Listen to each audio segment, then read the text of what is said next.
are you aware that all the garbage is going into the ocean? Yeah, is that what's happening in that song? Yeah, that's it. It was based on a remark by this oceanographer named Captain Charles Moore, the guy who discovered the Great Pacific garbage patch, as they call it. The circle? The collection. The garbage swirl? Yeah, the garbage swirl in the middle. Well, there are actually 5 of them now. They're in all the oceans. But he's the first guy that found himself in the middle of it and said, what is this? What's going on? And began to document it. And that was not that long ago, about 10 or 15 years ago. And everybody said, whoa, what's happening here? But yeah, he simply said the ocean's downhill from everywhere. So it's going to get everything that humanity does is going to collect there, and it is. And that's where I mean, you can feel it in the song because it's sort of a list of things, but I think that the guitars and the sort of tone of it, as catchy or as driving as it is, you're sort of like, oh, this is a little dark. That's good. Yeah, dark is good. Yeah. Dark is good. Sure, man. Right about now. Yeah. But I didn't realize, looking back at some of this stuff about you, I mean, I know the old house. I lived in Highland Park for years, and and a woman I was seeing lived right there on Echo. Oh yeah, right up, yeah. And there used to be that's Jackson Browne's family's house. I'm like, really? And then there was a couple people were like, yeah, I think they rent it out for porn now. I'm like, is that true? Well, my brother lives there, and he does rent it out to film companies. But I don't know if they do porn. He might have rented it out to a couple of porn. I really don't know, and I'm not around there when they're filming. Yeah, that's kind of a disquieting thought, really, because this house has a chapel and a dungeon. It's got a dungeon. Yeah, it's got a. Who built the house? My grandfather built it with a dungeon. What was up with him? Yeah, that's what we wanted to know. What was up with Grandpa? No, there was a cell in the dungeon with this very small. It looked like a Charles Adams door, like this tiny 4.5-foot door with a grate in the middle of it, and it was a rounded top door. You'd pull it open. There was a one-armed bandit in there, like a slot machine from early days of slot machines, and had a couple of dimes in there. We were always trying to figure out how to get those dimes because we thought they might be worth a lot of money, and we played. Everybody played in our yard. It was the place. It was the place to play. But that's where you grew up. From what age? When did you get there? From 3 till I was about 13. So it was your grandfather's house, but your parents lived there too? My grandfather passed away before I was born. My parents met in Germany. Oh no, my parents met in Alaska, but they were living in Germany when they had us kids, the 3 of us. Yeah. And military? Yeah, my father worked for the newspaper, Army newspaper. He'd been in the military, but we weren't. He wasn't in the military when he had the family. He was working for the Stars and Stripes newspaper. And it was after the war, and they were just living in Europe and actually having a pretty grand time. We lived in a house that we were sort of billeted by the Army in a place we're shared by several other families. With this massive staircase. I think it had been the mansion of some industrialist or something, and the house was, requisitioned or given to these 3 different families to live in, and they called it Chateau Mont. I don't know where the name came from, but I've got a souvenir of a party where my father's playing piano with Django Reinhardt. Really? Django's playing guitar, and my father's and playing the piano in the background. And I think he had told my mother, get the camera, because he could find Django Reinhardt, which was not always that easy, and hire him for these parties. So they had a lot of parties. My father told me when I was growing up, he said that being in the Army was the best years of his life, and that they were his best years because he didn't have to think. Yeah. And I was, 14 and thinking, that's not good. That's what are you saying? You just told me what to do. I didn't need to think. Yeah. So, well, maybe he was young and he needed that. Well, I think I get it now. I understand now. At the time, I thought it sounded to me like it was a bad, just to take a few years off in the middle of your life and just do whatever they tell you to do. He didn't need the discipline. Not one of those kids. No, No, well, he did steal a sailboat and sail to Catalina when he was 16. This is one of the things he was very proud of. It was during Prohibition. I mean, he didn't explain anything else about it. He said he stole a sailboat. And I went, well, and I'm thinking, he didn't look like the kind of person who would steal anything. But he did. He didn't make off with somebody's boat and go play in bars in speakeasies. Piano? And yeah. So he was a real musician. Oh, yeah. My father could play. And he always had a band. We had jam sessions in that house that, where there were, just 30 or 40 people, and the entire top of the piano was covered. I mean, just solid bottles. Oh, really? So he was like, it was, he was a drinker, but they all drank. That was really the I think the clarion call of the day was, to drink, to hold that they didn't call them alcoholics. They said, sure, they could hold their liquor. Yeah, but it sort of sets the stage in your mind for whatever L.A. became. I would imagine in the late '60s. Mm. I mean, to sort of like keep drinking all night and keep playing all night was, I think, a lot of great things came out of that. Yeah, I think so. Yeah, I think rock and roll is founded on sort of on just keeping going, on sort of taking it beyond the limits and see what's there, see what you got. And there were some years where I didn't sleep very much, and that was. Yeah. And if you were young and you could do that, and it came out of your hide, but there was lots of hide to go. You had lots left. I wouldn't do it now.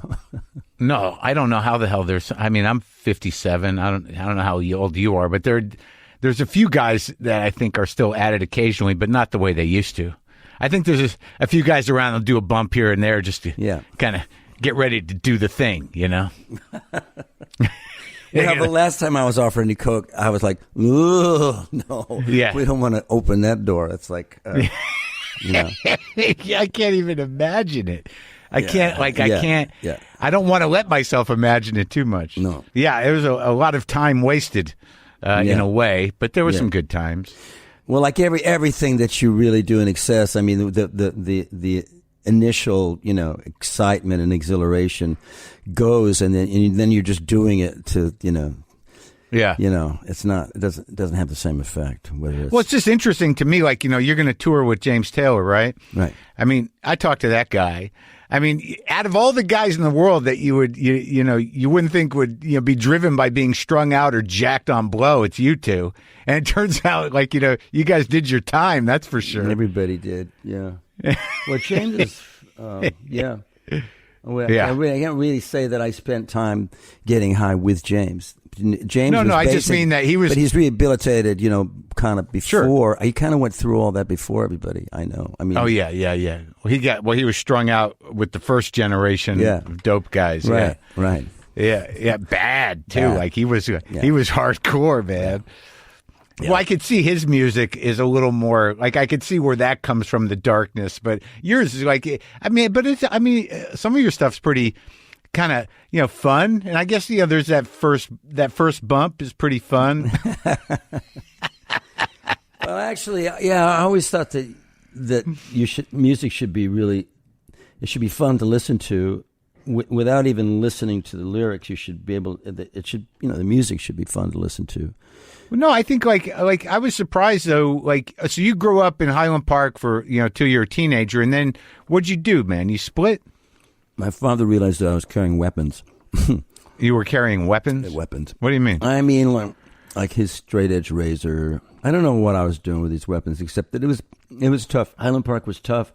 I think it still is tough in parts. And yeah. So the kids I was running around, I was 13 or 14. I mean, I wasn't cutting anybody, right? And he just, not just that, I think he just see that. I mean, there were also some parties that, for my sister's birthday party. I mean, when she turned 14 or 15, there were like 40 vatos in our yard trying to get into the party, Yeah. So he just realized it was time to move, and they moved us to Orange County, where he had, job prospect, and my mom could, teach. She was becoming a substitute teacher.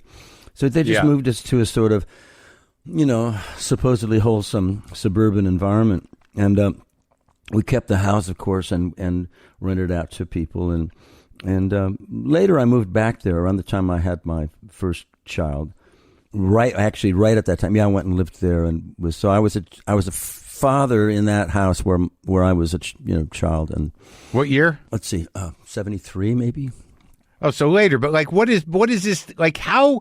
I guess my question is like that song, these days, and that whole sort of the Nico connection and Chelsea Girl record. I mean, that like it feels to me like there was a moment there in your life and in your career that it could have went a totally different way.